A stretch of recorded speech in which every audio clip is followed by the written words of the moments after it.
Bienvenue sur le banc des joueurs. Diane Ouellette, responsable de communication de la Ligue de hockey d'excellence du Québec. Je suis en compagnie de nul autre que le directeur général de la Fédération québécoise de hockey sur glace, M. Jocelyn Thibault. Bonjour, Jocelyn. Bonjour Diane, Hey, merci d'avoir accepté cette invitation-là. c'est un grand Jocelyn, plaisir. on est encore en début de saison, une autre belle saison qui s'annonce et on sait que depuis le début de la pandémie, depuis la fin de la pandémie, pardon, le retour des activités normales, il y a plein de nouveautés à chaque saison qui arrivent.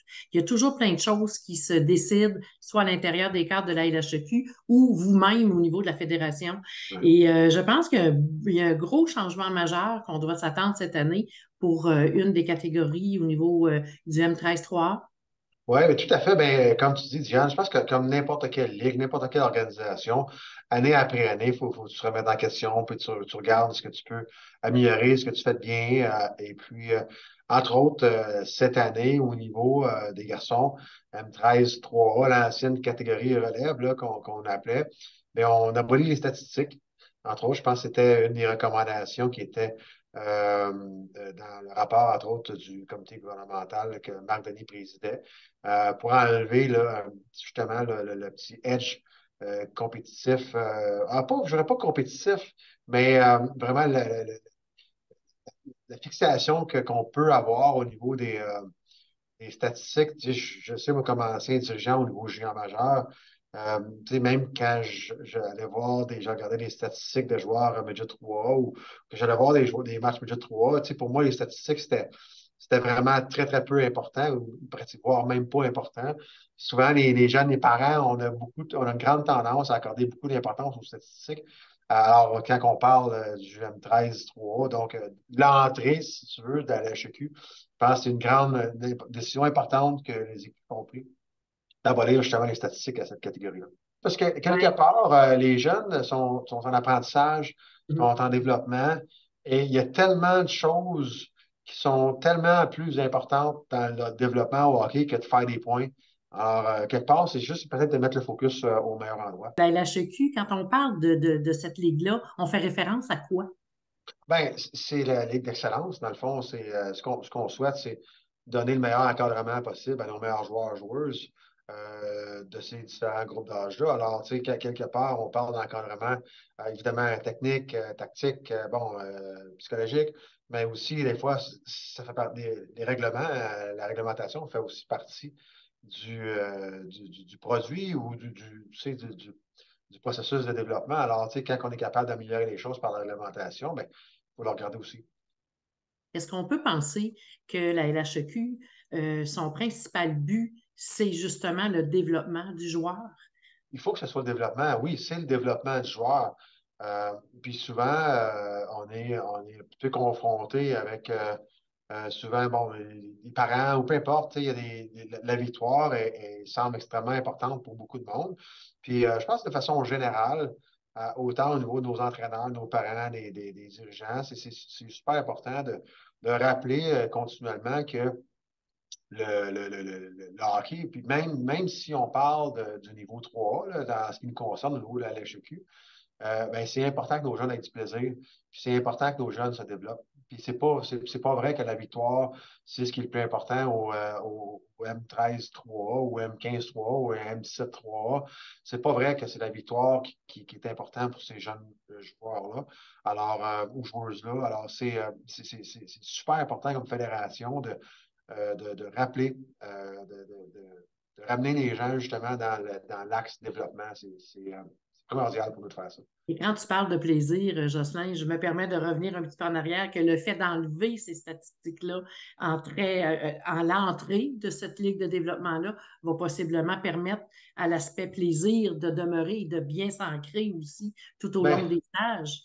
oui, en fait, on espère que ça va contribuer à enlever un peu de pression, on va le dire comme ça, sur les épaules des jeunes et puis d'avoir un peu plus de plaisir. Mais c'est pas juste ça qui fait que les jeunes ont du plaisir. Mais tu sais, on regarde, moi, j'ai joué dans ma carrière professionnelle, une des choses qui m'a resté, que j'ai appris, qui m'a resté, qui me suit depuis ce temps-là, c'est la notion de plaisir. Tu sais, c'est pourquoi que dans la Ligue nationale de hockey, le point le plus important, c'est de continuer à avoir du plaisir à jouer au hockey. Puis pourquoi que ça ne le serait pas à M13, M15, M17? C'est pourquoi que c'est important d'avoir du plaisir, puis c'est pas important dans la M13, tu sais, je veux dire, ça ne fait pas de sens. Alors, si justement d'enlever les statistiques et peut faire partie de la solution, super, mais encore une fois, Diane, ce qui est important, c'est qu'on veut bâtir on veut des joueurs, des joueuses de hockey, mais on veut surtout les jeunes qui se développent, puis se développer ça s'apprend, ça s'apprend, ça s'apprend. Il y a des gestes, des acquisitions techniques,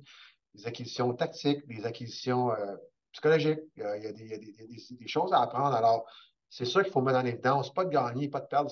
C'est pas important. Même dans le 3A, c'est pas important. Ce qui est important, c'est de développer nos jeunes, nos joueurs, joueuses, pour que, justement, pour les amener au prochain niveau, puis les amener au prochain niveau, tout en ayant du plaisir, mais surtout en acquérant des compétences qu'il faut qu'ils acquièrent. C'est super important.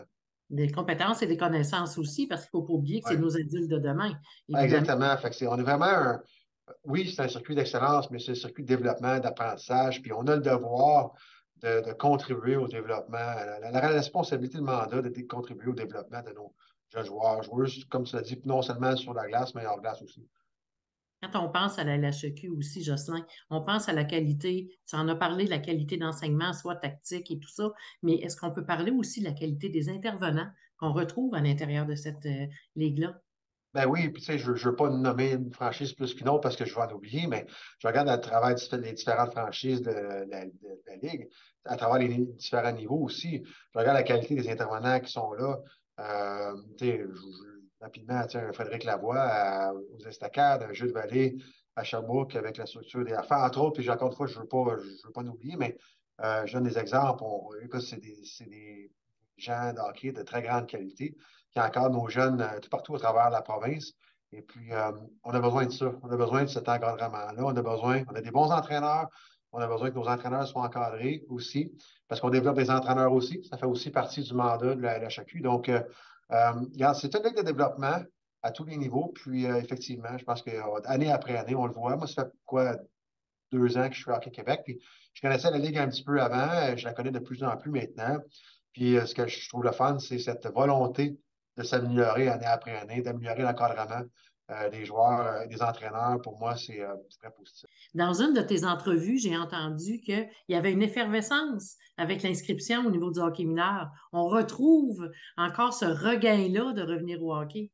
Ben, il y a un certain regain. Encore une fois, ça fait drôle à dire, mais les inscriptions au moment où on se parle ne sont pas encore terminées. Fait que c'est très difficile de comparer nos chiffres là, par rapport aux autres années de façon finale. Mais on est déjà en avance sur les chiffres finaux de l'année passée. Donc, on peut dorénavant dire que c'est positif. Alors, il reste encore du temps pour mesurer au final l'impact de tout ce qu'on vit. Mais effectivement, il semble y avoir beaucoup de positifs. Il semble y avoir un regain au niveau des inscriptions, surtout au niveau féminin. On voit déjà une augmentation très importante. Tu sais, au global, on parle, au moment où on se parle de 15 d'augmentation par rapport à l'année passée. Alors, c'est énorme. Donc, bref, on est en train de digérer tout ça. On va attendre justement les chiffres finaux. Mais il ne faut pas, tu sais, c'est super positif. Il ne faut vraiment pas, faut le prendre avec beaucoup d'humilité parce que il y a beaucoup de travail encore à faire au niveau du développement du hockey, c'est sûr. Là, je parle non seulement au niveau excellence, mais au niveau grassroots, ça, c'est au niveau féminin à tous les égards. Mais bref, des bonnes nouvelles. On a encore au niveau des officiels cette année, on a mis des nouvelles mesures au niveau des officiels. On est en mesure d'aller chercher mais à peu près 1600 nouveaux officiels cette année qui s'ajoutent à ceux qu'on avait l'année passée. Donc, il y a beaucoup de bonnes choses qui se passent. Encore une fois, il faut rester humble, il faut rester terre à terre, il faut s'assurer qu'on continue de mettre la pédale au plancher. Mais il y a du positif qui se passe actuellement. Et qu'est-ce que vous voudriez dire, Jocelyn, à tous ces gens-là qui supportent ces joueurs-là, que ce soit féminin ou masculin, vous l'avez abordé un peu. Qu'est-ce que vous aimeriez dire à ces partisans-là, à ces gens-là qui les suivent de semaine en semaine, de challenge à challenge? Bien, venez supporter nos jeunes, venez supporter, venir témoigner, je veux dire comme ça, du développement qui est fait auprès des jeunes. Parce que quelque part, le hockey, c'est un beau sport. Moi, j'ai dit à maintes et maintes reprises, je veux dire, je dois tout au hockey. Alors, pour moi, oui, et il y a des choses qu'on peut et qu'on doit améliorer au hockey, mais il y a quand même énormément de positifs aussi qui sortent de ça. Donc, puis encore une fois, on a une belle ligue d'excellence au Québec. Alors, venez témoigner de ça, d'encourager nos jeunes, et puis, ben, encore une fois, je souhaite la meilleure saison possible à tout le monde. Merci, Jocelyn. Bonne saison à toi. Merci, Diane. Bonne saison à toi aussi.